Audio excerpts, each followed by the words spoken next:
This channel does not promote any violent, harmful, or illegal activities. All content provided by this channel is meant for an educational purpose only. এই মুহূর্তে সন্ধ্যা super prime টাইমে বড় খবরে নজর রাখছি মালদা কালিয়াচকে জোড়া খুন অর্থাৎ তৃণমূল কর্মী যে দুজন খুন হয়েছে তৃণমূল সভাপতিকে এবার গ্রেফতার করা হয়েছে। আমাদের প্রতিনিধি সুব্রতোষের কাছে এই বিষয়ে খবর আছে। সুব্রতোষ, কেন তাকে গ্রেফতার, কি তথ্য সামনে আসছে?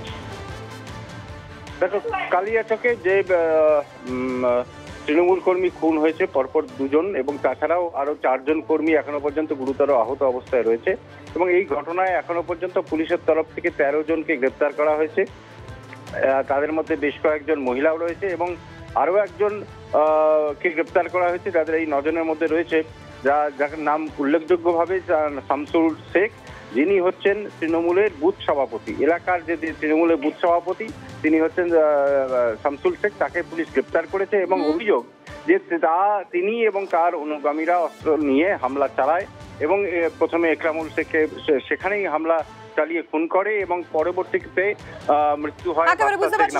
ধন্যবাদ। আর এবার একটু ভোটের খবরে আসি। দেখুন, বিহারের যে রেজাল্ট হয়েছে সেটা দারুণ রেজাল্ট হয়েছে বিজেপির। এবার এই বিহারে যারা সাংগঠনিক নেতারা ছিলেন তাদেরকেই বাংলার দায়িত্ব দেওয়ার কথা ভাবা হচ্ছে। সূত্র সেরকমটাই জানাচ্ছে, অমিত শাহ এমনটাই নির্দেশ দিয়েছেন, এমনটাই খবর পাওয়া যাচ্ছে। জ্যোতির্ময় কর্মকার আমাদের সঙ্গে রয়েছেন, আমাদের প্রতিনিধি, এর বিষয়ে আরো বিস্তারিত জানবো। জ্যোতির্ময়, কি খবর পাচ্ছি আমরা? দিল্লিতে বিজেপি সর্বভারতীয় সভাপতি জেপি নাড্ডার বাসভবনে একটি নৈশভোজের বৈঠক হয়। এই নৈশভোজের বৈঠকে মূলত বিহারের নির্বাচন ক্ষেত্রে যে সমস্ত বিজেপি নেতারা সাংগঠনিক দায়িত্বে ছিলেন তাদেরকে অভিনন্দন জানানোর জন্য সেই নৈশভোজ দেওয়া হয়। কেন্দ্রীয় স্বরাষ্ট্রমন্ত্রী অমিত শাহ তিনি বলেন যে যারা বিহার ভোটের ক্ষেত্রে গুরুত্বপূর্ণ ভূমিকা পালন করেছে তাদের এবারে আগামী দিনে লক্ষ্য হিসেবে সামনে রাখতে হবে পশ্চিমবঙ্গকে। অর্থাৎ বিহার ভোটে যারা গুরুত্বপূর্ণ দায়িত্ব পালন করেছেন তারা এবারে পশ্চিমবঙ্গে দায়িত্ব পেতে পারেন। দেখো, বিহারে যারা এই মুহূর্তে মানে কর্মকর্তা বা যারা দায়িত্বে ছিলেন তারা ডেফিনেটলি খুব ভালো কাজ করেছেন, ভালো পারফর্ম করেছেন, কিন্তু বাংলায় দায়িত্ব তাদেরকে দেওয়ার কেন? কারণ বাংলায় যারা রয়েছেন তাদের উপর কি ভরসা রাখতে পারছে না কেন্দ্রীয় নেতৃত্ব? দেখো, এক্ষেত্রে একটা বার্তা কিন্তু বৈঠকে স্পষ্ট করে দেওয়া হয়েছে যে সাংগঠনিক দায়িত্বের একেবারে উপর দিকে, অর্থাৎ যাদের কাজ মূলত হবে দেখাশোনা যে ঠিকমতো প্ল্যান এক্সিকিউট হচ্ছে কিনা, সেই দায়িত্বটাই পালন করবেন ভিন রাজ্য থেকে আসা নেতারা। বিহারের ক্ষেত্রে যে কথা বলা হয়েছে যে ভিন রাজ্যের নেতারা বিহারে গিয়ে কাজ করেছে, কিন্তু সাফল্য বা ক্রেডিট সম্পূর্ণভাবে বিহারের যারা নেতাকর্মী তাদের। অর্থাৎ বাংলার ক্ষেত্রেও কিন্তু সেই একই কথা প্রযোজ্য। বাংলায় যখন নির্বাচন হবে মূল মাঠে ময়দানে কাজ করতে হবে বাংলা নেতাকর্মীদেরই। ভিন রাজ্যের নেতারা অর্থাৎ বিহার থেকেও যারা আসবেন তাদের মূল দায়িত্ব থাকবে যে কেন্দ্রীয় নেতৃত্ব যে প্ল্যান তৈরি করে দেবে সেই প্ল্যান প্রপারলি এক্সিকিউট হচ্ছে কিনা সেই বিষয়টি দেখাশোনা করা। জ্যোতির্ময়, তোমাকে আপাতত ধন্যবাদ। প্রধানমন্ত্রী নরেন্দ্র মোদী বিহার জয়ের পর ঠিক কি বলেছিলেন বাংলা সম্পর্কে শোনাবো আপনাদের। भाजपा कार्यकर्ताओं को केरला, तमिलनाडु, पुडुचेरी, असम और पश्चिम बंगाल में भी नई ऊर्जा से भर दिया है।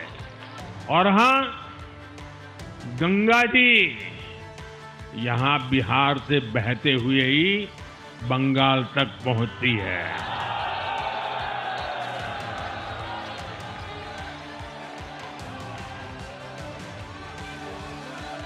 बिहार ने बंगाल में भाजपा की विजय का रास्ता भी बना दिया है। मैं बंगाल के भाइयों बहनों को भी आश्वस्त करता हूं, अब भाजपा आपके साथ मिलकर पश्चिम बंगाल से भी जंगल राज को उखाड़ फेंकेगी। 2026-25 में दिल्ली में सरकार बनी, 26 में तमिलनाडु की बारी है। और मेरी बात कान खोलकर गांठ बांध लेना, कान खोलकर सुन लेना और याद कर कर घर में जाना। 2026 में तमिलनाडु और बंगाल में भारतीय जनता पार्टी और एनडीए की सरकार बनने जा रही है। অন্যদিকে বিজেপির আবারও পরিবর্তনের ডাক। এবার ব্যারাকপুর থেকে পরিবর্তনের ডাক বিজেপি নেতৃত্বের। পরিবর্তন যাত্রা নাম দিয়ে ব্যারাকপুরে তাদের এই মিছিল এবং এই সমাবেশ। 26শে বাংলায় বদলের হুঙ্কার দিচ্ছেন সুকান্ত মজুমদার, অর্জুন সিংরা। তৃণমূল কথায় কথায় বলে খেলা হবে, সত্যি খেলতে পারে তৃণমূল। 26,000 চাকরি খেয়েছে, মৃতদেহের চোখ ইঁদুর খুবলে নিয়ে চলে গিয়েছে। 26শে বাংলার মানুষ খেলবে, তৃণমূলকে ফুটবলের মতো লাথি মেরে বাংলা থেকে বের করে দেবে। ব্যারাকপুরের তাদের ডাকা এই পরিবর্তন যাত্রা থেকে ঠিক এভাবেই হুঙ্কার দিয়েছেন সুকান্ত মজুমদার। মুখ্যমন্ত্রী বলছেন, অর্জুনটা বলছেন লন্ডভন্ড করে দেবেন। আমি এমন খেলতে জানি তোমরা আমার সাথে খেলতে পারবে। মাননীয় মুখ্যমন্ত্রী, আমরা জানি আপনি কি খেলতে পারেন। 26,000 চাকরি খেয়ে নিয়েছেন, এর থেকে বড় খেলা কে খেলতে পারে? আপনার হসপিটালে রুগী শুয়ে থাকে, তার চোখ ইঁদুর খুবলে নিয়ে চলে যায়, এর থেকে কে ভালো খেলতে পারে? মুখ্যমন্ত্রী কি বলেন? উনি শুধু খেলা খেলা খেলা খেলা মেলা। তবে মুখ্যমন্ত্রী আপনাকে বলতে চাই, যদি খেলা খেলতেই চান, এবার খেলা আমরাও খেলবো। বাংলার মানুষ খেলবে, তৃণমূল কংগ্রেসকে ফুটবল করে খেলবে এবং এই বাংলার বাইরে লাঠি মেরে বের করবে গণতান্ত্রিক পদ্ধতিতে। এই মুহূর্তে টেলিফোন লাইনে আমাদের সঙ্গে রয়েছেন তৃণমূল কংগ্রেসের রাজ্য সহসভাপতি জয়প্রকাশ মজুমদার। জয়প্রকাশ বাবু, যে পরিবর্তনের ডাক দিয়ে আপনারা এই রাজ্যে ক্ষমতায় এসেছেন, সেই পরিবর্তনের ডাক একটু অন্যভাবে এবার দিচ্ছে বিজেপি এবং ব্যারাকপুর থেকে তারা বলছে রীতিমতো ফুটবলের মতো নাকি লাথি মেরে আপনাদের তাড়িয়ে দেবেন এবং মানুষ নাকি আসল খেলা দেখাবে। কি প্রতিক্রিয়া আপনার এই মন্তব্যের? দেখুন, ফুটবল থেকেও লাথি মেরে তাড়িয়ে দেয় না বলকে, বলকে নিয়ে খেলা হয়। আমি সেই প্রসঙ্গেই আমি বলে দিই, 2021-এ নরেন্দ্র মোদী, অমিত শাহ আরো সব নেতারা বলেছিল আগলা বার 200 পার, মানে বিজেপি 200-র বেশি আসন পাবে 2021-এ। সেই সময় মমতা বন্দ্যোপাধ্যায়ের একটি পা জখম হয় অ্যাক্সিডেন্টে এবং হুইল চেয়ারে করে তিনি সারা বাংলা ঘোরেন। ভোটের রেজাল্ট যখন বেরোয় তখন দেখা যায় মমতা বন্দ্যোপাধ্যায় একটা পা দিয়ে গুনে গুনে 213টা গোল দিয়েছে বিজেপিকে। সেই স্মৃতি কি এরা ভুলে গেছে? পগার পার হয়ে গিয়েছিল, তারা সব দিল্লি পালিয়েছিল। 1.5 বছর অমিত শাহ বাংলায় আসেননি, মোদি বাংলায় আসেননি, 213টা গোল হজম করতে হয়েছিল। সেই সব ভুলে গেছেন, এবার 250টা গোল হজম করতে হবে। বেশ, ধন্যবাদ আপনার প্রতিক্রিয়ার জন্য জয়প্রকাশ বাবু। বিহারের পরে এবার কিন্তু বিজেপির টার্গেট হচ্ছে বাংলা। তাই ডিসেম্বর থেকে কিন্তু আবারও কেন্দ্রীয় নেতৃত্ব আসতে শুরু করবেন বাংলায়। তবে এখানে জানিয়ে রাখি যে বড় আপডেট আসছে, প্রধানমন্ত্রী নরেন্দ্র মোদী তিনি আবারও বাংলায় আসবেন এবং যেটা জানা যাচ্ছে ডিসেম্বরের শেষ দিকে প্রধানমন্ত্রীর কর্মসূচি রয়েছে বাংলায়। আর এখান থেকে কিন্তু আসা শুরু, মানে ডিসেম্বরের শেষ থেকে আসা শুরু, এরপরে পর আসতে থাকবেন কেন্দ্রীয় নেতৃত্ব। মাননীয় প্রধানমন্ত্রী বা মাননীয় স্বরাষ্ট্রমন্ত্রী তো সারা বছরই আসেন, এটার সাথে ইলেকশনের কোনো সম্পর্ক নেই। আর ইলেকশনের সময় তো অবশ্যই আসবেন। মাননীয় প্রধানমন্ত্রী, মাননীয় গৃহমন্ত্রী পশ্চিমবঙ্গে আসতে পারবে না, তার জন্য কি ইলেকশন দরকার হয়? সুতরাং এই বিষয়টিকে ঘোলা করার বা মানুষকে আবার কনফিউজ করার চেষ্টা, রাজনীতি করার চেষ্টা যতই করেন তৃণমূল, কিন্তু বাংলার মানুষ বুঝে গেছে। तुम तो ठहर परदेसी साथ क्या निभाओगे, सुबह पहली गाड़ी से तुम तो लौट जाओगे। গতবারও তো এসেছিল, কেন ডিসেম্বর, কেন নভেম্বর না, কেন অক্টোবর না, কেন সেপ্টেম্বর না? বাংলার মানুষের পাশে থাকার তো কোনো দায় নেই। এরা ভোট আসলে ভোট পাখি আসে, আর 365 দিন এরা থাকে না। ভোট মিটে গেলে আবার আবাসের টাকা বন্ধ করে দেয়, 100 দিনের টাকা বন্ধ করে দেয়। এদের চরিত্র বাংলার মানুষ জানে, তো এদের সাথে ট্রিটমেন্টটা কি করতে হবে সেটাও বাংলার মানুষ জানে। বিজেপি পার্টি চেষ্টা করবে, মোদিজির পাটনা থেকে বলছে গঙ্গা এদিক দিয়ে যায়, আমিও যাব। এখন গঙ্গার সমাপ্তি হয়, গঙ্গার সমাপ্তি গঙ্গাসাগরে হয়। এখন মোদির সমাপ্তি কোথায় হবে আমি জানি না, অমিত শাহর সমাপ্তি কোথায় হবে জানি না। তারা তো 5 বছর ধরে ভোট করে, বিজেপি পার্টি সারা 5টা বছর ধরে ভোটই করে, আসবে তারা তাদের মতন করে। এই বাংলায় দুটো দলের মধ্যে ভোটের বিভাজনের খেলা শুরু হয়ে যাবে। স্যার মোদি আর ম্যাডাম দিদির মধ্যে খেলা শুরু হয়ে যাবে। উভয়ের লাভ দেখবে, এটা মিউচুয়াল ফাইট হবে, বাকি কিচ্ছু। অন্যদিকে মালদার হরিশ্চন্দ্রপুরে বিএলও নিবেদিতা মণ্ডলকে তাঁর ইচ্ছে মতো এনুমারেশন ফর্ম ফিল করতে হবে বলে হুমকি দিচ্ছেন একজন তৃণমূল আশ্রিত জমি মাফিয়ার। এবং তারপর শুধু হুমকি নয়, তার স্বামীকেও অত্যাচার করা হয়। শুধু তাই নয়, পুলিশে তিনি জানিয়েছেন। তারপর এই মুহূর্তে ঘন ঘন তার বাড়িতে হুমকি ফোন আসছে। মালদার হরিশ্চন্দ্রপুরের বিএলও নিবেদিতা মণ্ডলের স্বামীর ওপর হামলা, তার উপর তার বাড়িতে এসে হুমকি।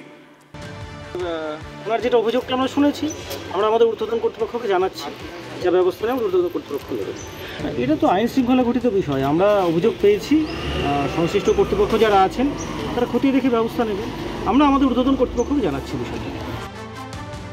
এফআইআর হয়েছে, কেস রুজু হয়েছে, পুলিশ তদন্ত শুরু করেছে। অতি শীঘ্রই আমরা বলেছি যে পুলিশ তাকে অ্যারেস্ট করবে, খোঁজাখুঁজি চলছে, এফআইআর হয়েছে। আর যে দলেরই হোক আর যেই হোক না কেন, যে অন্যায় করবে তার শাস্তি হবে। সরকারি কর্মীরা কেউ সুরক্ষিত, ভাবতে অবাক লাগছে। এসআইআর হয়েছে, এসআইআর জন্য নিযুক্ত করা হয়েছে বিএলওকে। সেই বিএলওর স্বামীকে শাসানো হয়েছে তৃণমূলের দুষ্কৃতী দ্বারা। আর যেখানটায় তৃণমূলের দুষ্কৃতীরা প্রত্যক্ষভাবে জড়িত আছে কোনো কুকর্মে কাজের জন্য, সেখানটায় তৎপর দেখা দিচ্ছে এখানে পুলিশ প্রশাসন। পুলিশ প্রশাসন সেখানে তৎপর হয়ে সেখানটায় মৌখিক সালিসি সভা করে মিটিয়ে নিতে বলছে। মুখ্য নির্বাচনী অফিসার, মুখ্য নির্বাচনী কমিশনার জ্ঞানেশ কুমারকে এবার দিল্লি থেকে বাংলায় এসে এসআইআর এখানে কিভাবে হচ্ছে সেটা দেখার জন্য দাবি করলেন কে শ্রমিক ভট্টাচার্য। শোনাবো কি বলছেন তিনি। এই অবস্থা যদি হয়, তার জন্য তারা যে পরিস্থিতির শিকার হচ্ছে তার দায়িত্ব কিন্তু নির্বাচন কমিশনকে নিতে হবে। নির্বাচন কমিশন দিল্লিতে জ্ঞানেশ কুমার বসে থাকবেন, উনি জ্ঞানগর্ভ দুটো তিনটে স্টেটমেন্ট দেবেন, আর পশ্চিমবঙ্গের স্থিতি অন্যরকম হবে, এটা হতে পারে না।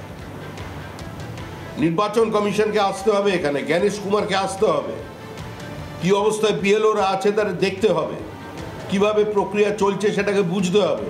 দুজন প্রতিনিধি পাঠালে চলবে না, তার প্রতিনিধি এখানে ওই অফিসের মধ্যে কিভাবে আছেন সেটা তাকে বুঝতে হবে। দিল্লি থেকে একজন অফিসার পাঠিয়ে দিলাম আর তারপরে ওপর থেকে বসে মনিটরিং করলে চলবে না। পশ্চিমবঙ্গের পরিস্থিতি অন্যান্য রাজ্যের থেকে আলাদা। 21 সালে আমাদের 56 জন কর্মী খুন হয়েছে, তারপরেও আমাদের কর্মীরা খুন হচ্ছে। আজকে এই পরিস্থিতির মধ্যে ইসি যদি, ইলেকশন কমিশনার যদি মনে করেন দিল্লিতে বসে থেকেই আর দু একটা ডেপুটেশন নিয়েই তিনি ওখান থেকে মানে স্যাটেলাইটের মধ্যে দিয়ে পশ্চিমবঙ্গের এই প্রক্রিয়াটাকে কন্ট্রোল করতে পারবেন, ভুল করছেন। তাকে এখানে আসতে হবে। নন্দীগ্রামে পঞ্চায়েতের সভায় তৃণমূল এবং বিজেপির মধ্যে একটা হাতাহাতির পরিস্থিতি, বচসার পরিস্থিতি। নন্দীগ্রাম 4 নম্বর অঞ্চলের সেখানে প্রধান এবং সচিবকে একটা সভায় ধাক্কাধাক্কি করে ফাইল কেড়ে নেওয়ার চেষ্টা করা হয় বলে অভিযোগ।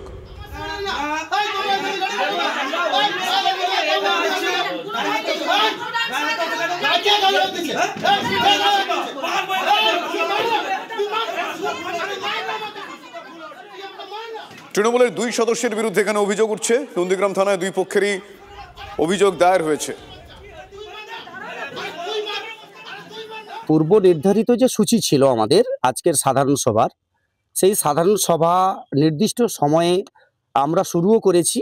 প্রত্যেক মেম্বার এসেছিলেন, বিরোধীরাও এসেছিলেন, এবং সেটা আমার নিজ কক্ষেই হয়েছিল।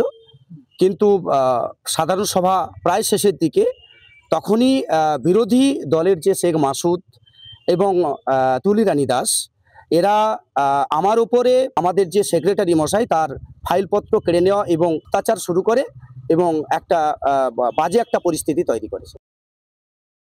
আজ 2.5 বছর হতে যাচ্ছে, একটাও কাজ দেননি, কিন্তু আমরা প্রত্যেকটা সাধারণ সভায় আসি, অসম্মান করে আমাদেরকে, বলছে আপনাকে কোনো কাজ দেব না, আপনার কি করার আছে করুন।